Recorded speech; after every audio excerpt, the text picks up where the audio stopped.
Halo teman-teman semuanya, saya Aldi. Di video kali ini saya akan membahas tentang sebuah topik yang sebetulnya sudah lama ingin saya bahas karena topik ini cukup berkaitan dengan saya secara khusus dan mungkin juga akan berkaitan dengan teman-teman juga, khususnya buat teman-teman yang saat ini sedang ada di posisi fresh graduate atau mahasiswa atau seorang orang tua yang anaknya di usia-usia dari usia remaja. Topik apakah itu? Yaitu tentang em, kondisi dalam mencari pekerjaan, gitu ya. Yang saya mau bahas hari ini adalah spesifik tentang bagaimana kita dalam mencari pekerjaan, peluang pekerjaan overseas gitu ya, atau bekerja di atau bekerja untuk perusahaan luar gitu ya. Um, so mungkin langsung aja akan kita bahas. Yep. Oke, peluang kerja overseas gitu ya. Kenapa sih kita mesti bahas soal ini? Karena saya berargumen bahwa di 5 sampai 10 tahun mendatang kita sudah harus melihat bagaimana kerja overseas atau kerja dengan orang asing atau atau perusahaan luar itu harus menjadi hal yang ibaratnya new normal lah buat kita semua. Kenapa begitu? Karena saya melihat dari kondisi ekonomi kita saat ini. Kayaknya saya nggak perlu begitu cuap-cuap lah ya soal bagaimana kondisi ekonomi di Indonesia. Teman-teman pun juga sudah pada tahu. Angka pengangguran kita di tahun ini itu mencapai 7,28 juta orang gitu ya. Mungkin detailnya teman-teman bisa cari sendiri di Google gitu ya. Dan 7,28 ini teman-teman itu sekitar 1,01 kalau tidak salah juta itu merupakan penganggur dari golongan orang-orang ini ya yang sudah menempuh pendidikan tinggi gitu. Jadi mencakup anak-anak S1, S2, S3 dan juga diploma gitu. Dan ini angkanya cukup naik gitu ya. Memang tidak begitu signifikan, artinya dari tahun 2023, 2025, 2024, 2025 angkanya ya tidak begitu mengalami kenaikan yang cukup signifikan. Cuman kita jangan lupa teman-teman, di tahun 2045 kita akan mengalami masa yang sekali lagi teman-teman harus mendengar kata ini, yaitu adalah bonus demografi gitu ya. Aku yakin teman-teman pasti pernah dan bahkan sering gitu ya mendengar tentang bonus demografi. Makanya kan banyak sekali jargon-jargon tentang Indonesia emas dan lain sebagainya yang berorientasi di tahun 2045 ini. Karena mengingat juga kita di tahun itu adalah 100 tahun Indonesia gitu ya. Tapi sebenarnya tidak soal 100 tahun Indonesia doang, tapi juga soal bonus demografi. Nah, bonus demografi itu apa sih teman-teman? Bonus demografi itu adalah kejadian di mana angkatan kerja atau orang-orang yang dalam usia produktif itu jumlahnya jauh lebih banyak dibandingkan orang-orang di usia yang non produktif gitu ya. Artinya apa? Artinya di tahun ini, dan ini nggak cuma tahun 2045 ya teman-teman ya, artinya kita bakal mengalami ini ya di sekitaran tahun 2030 sampai 2045 itu puncaknya gitu ya. Nah di tahun-tahun ini teman-teman itu kita akan mendapati kondisi di mana tenaga masyarakat di usia produktif itu jauh lebih banyak jumlahnya daripada masyarakat yang di usia yang tua gitu ya. Nah kenapa ini penting? Sekali lagi kita bicara soal data. Sebetulnya kita pun juga nggak usah bicara soal data lah gitu. Kalau soal data teman-teman bisa pelajari sendiri. Tapi kita bicara soal bagaimana rasanya. Aku nggak tahu nanti apakah audiens dari video ini adalah teman-teman fresh graduate kah atau teman-teman yang ada di level entry gitu ya, di level yang baru pengalaman 1 tahun 2 tahun. Teman-teman pasti akan mengalami betul betapa sulitnya mencari pekerjaan, khususnya di bidang-bidang yang mungkin saya geluti gitu ya, di bidang teknologi informasi gitu. Ibaratnya tidak jarang saya melihat misalnya ini ada lowongan, kita bicara soal ada lowongan data analis gitu ya. Itu pendaftarnya bisa mencapai ribuan orang gitu ya. Ribuan orang gitu, 1K sampai 5K. Padahal jumlah yang diterima itu hanya sekitar 1 atau 2 orang gitu. Bayangkan teman-teman, sesulit itu saat ini dalam mencari pekerjaan. Dan ini nggak cuma terjadi di bidang data gitu. Teman-teman juga bisa lihat sendiri bagaimana persaingan di software engineer, ya kan, di konsultansi dan lain sebagainya. Semua bidang-bidang yang khususnya yang dekat dengan saya gitu ya, itu mengalami tren ini begitu teman-teman. Apalagi didorong dengan perkembangan AI dan lain sebagainya, yang ya kita bisa bahas lah soal itu nanti di video yang lain. Cuman yang saya mau highlight adalah di sini teman-teman. Momentumnya ini sangat mengharuskan kita untuk bisa melihat peluang kerja overseas gitu. Nah, banyak orang salah kaprah gitu ya. Peluang kerja overseas ini adalah hal yang mungkin saat ini masih belum umum gitu ya. Kita dapati atau kita dengar gitu. Saya sendiri adalah seorang QA engineer teman-teman yang bekerja untuk perusahaan Australia. Jadi mungkin saya bisa berbicara banyak soal ini. Banyak orang yang salah kaprah bahwa kerja overseas baik itu relocate ya, atau artinya kita pindah ke negara-negara misalkan Jepang, um, negara-negara yang saya tahu tuh mereka cukup open gitu ya untuk teman-teman dari Indonesia itu, misalkan kayak Jepang, terus Australia, Singapura, Malaysia, Thailand, Vietnam.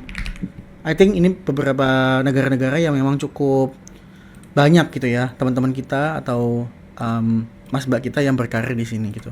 Nah, banyak orang berpikir bahwa kerja overseas itu hanya untuk orang-orang yang punya skill atau talent yang sangat excellent gitu ya, atau sangat baik gitu.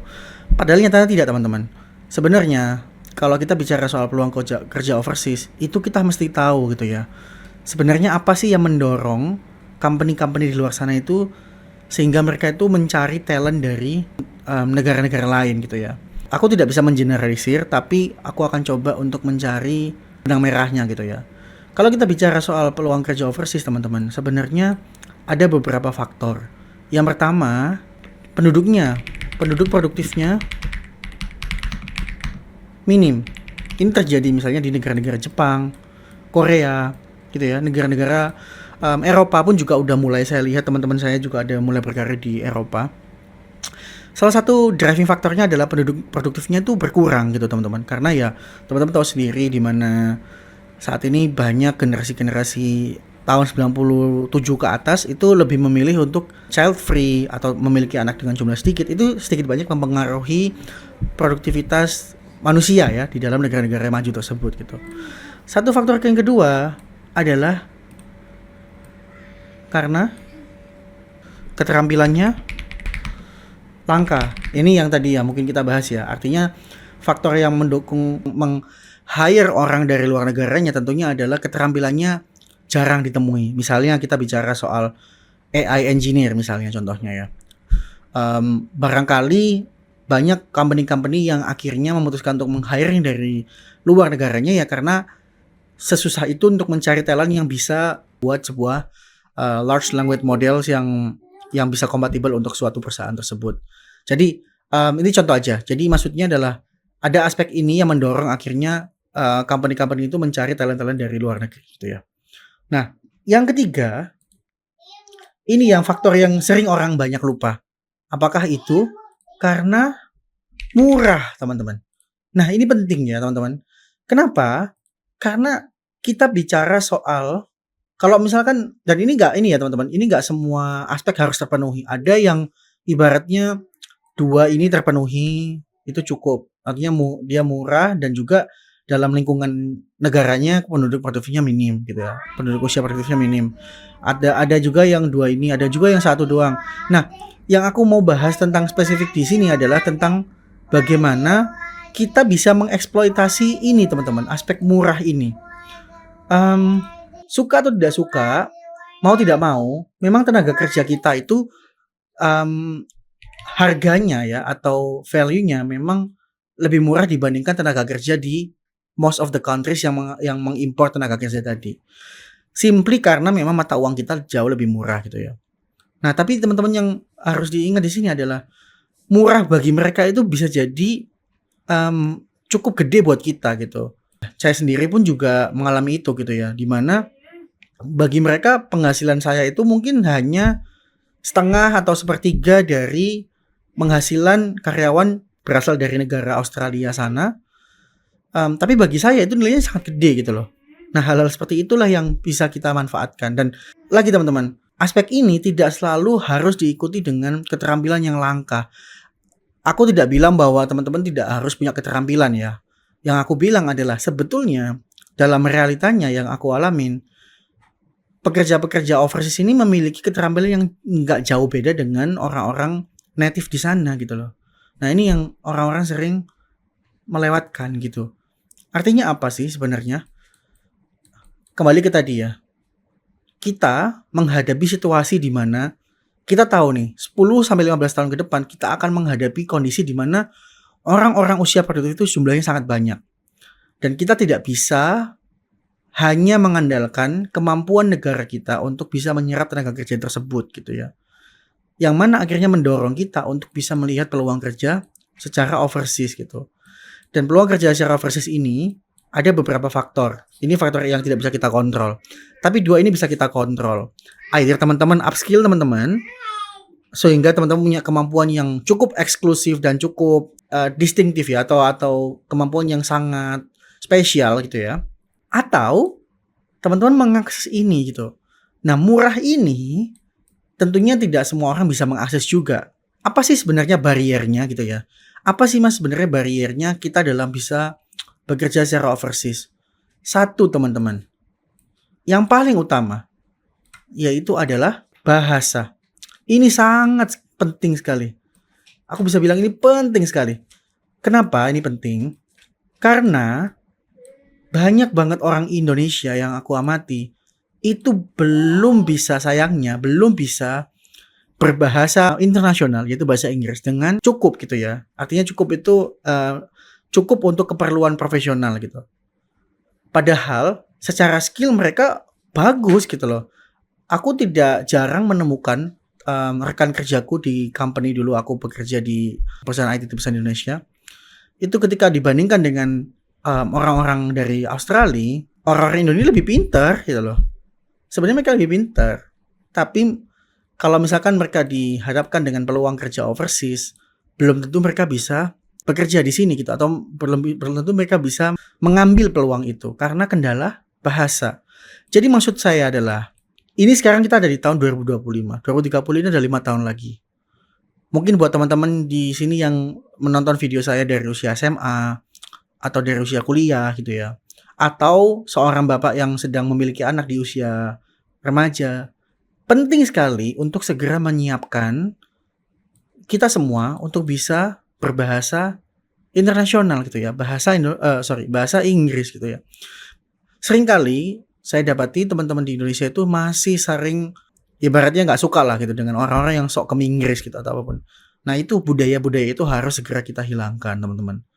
Karena tidak mau kita memang harus segera menembus barrier ini gitu ya. Artinya barrier di mana kita juga bisa bersaing dengan tenaga kerja lainnya seperti teman-teman kita dari India, teman-teman kita dari Vietnam, dari Malaysia, dari Singapura, Filipina. Semua yang saya sebutkan tadi, bahasa Inggris itu menjadi bahasa kedua teman-teman. India itu kurikulumnya, buku-buku paketnya, perpustakaannya, semuanya diisi dengan bahasa Inggris. Karena teman-teman tahu sendiri mereka dijajah oleh Inggris kan gitu. Malaysia pun juga sama, Singapura juga sama, Filipina juga sama. Jadi Vietnam pun sama juga. Jadi maksud saya adalah ini sebuah hal yang pasti akan terjadi di mana jumlah tenaga kerja ini tidak bisa terserap dengan maksimal. Sehingga mulai dari sekarang penting buat teman-teman untuk menyiapkan kemampuan bahasa ini. Oke? Yang kedua, yang teman-teman harus persiapkan adalah confident. Ya. Sering banget saya dapatin mereka sering tidak pede dengan kemampuan mereka. Padahal nyatanya tidak jarang kemampuan mereka, kemampuan secara teknis ya, artinya hard skill, itu jauh lebih baik daripada teman-teman dari negara lain gitu loh. Tapi ketika bicara soal soft skill ini yang harus kita persiapkan teman-teman. Dan yang terakhir juga last but not least ya, artinya ini bukan urutan teman-teman, yaitu apa? Tentunya adalah stay hunger. Karena inilah yang akan mendorong teman-teman untuk terus belajar gitu ya. Kita bicara soal IT, tidak ada matinya teman-teman. Ilmunya akan terus berkembang. Hari ini kita belajar apa, besoknya sudah nggak relevan lagi dan kita harus belajar hal baru. Jadi tentunya pasti kita bicara soal bekerja di overseas, itu jelas lebih quote-unquote lebih butuh kompetensi yang lebih baik gitu ya dibandingkan dengan kalau misalkan teman-teman bekerja di perusahaan-perusahaan Indonesia yang ukurannya mungkin skalanya skala lokal gitu ya. Tentu saja begitu.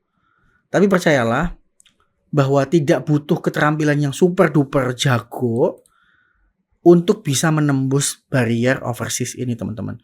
Dan teman-teman juga bisa bayangkan ini sebagai gambaran aja ya, teman-teman ya. Ada beberapa orang di luar sana yang sudah berhasil menembus barrier dan itu enak gitu loh, teman-teman. Kayak saya sekarang juga bisa bekerja secara WFH, mendapatkan gaji yang cukup tinggi bisa dibilang, dan bisa bekerja secara work life balance. Itu sangat sangat enak sekali gitu kan. Jadi tidak ada alasan bagi kita untuk tidak mulai mengeksplor opsi untuk bisa bekerja secara overseas. Oke? Yap. Mungkin itu dari saya di video kali ini. Sampai jumpa di video selanjutnya. Saya Aldi, saya pamit undur diri. Bye-bye. Jangan lupa komen, like, and subscribe. Bye-bye.